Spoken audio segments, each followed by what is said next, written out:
Hi, my name is Lewis Asquith and I am a professional actor and director who grew up in Weymouth and is now based in central London.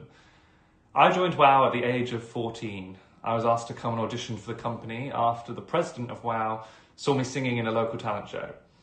Singing was something I'd always enjoyed, so I thought, hey, why not go and give this a try?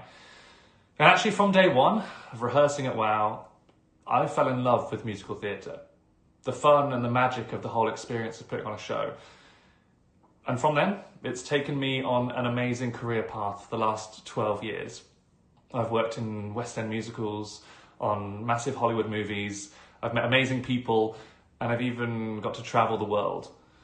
So I would highly recommend to any boys that are even just looking for something different to try or have any interest in acting, singing, or dancing, to get yourself along to the WOW workshop day and just give it a go.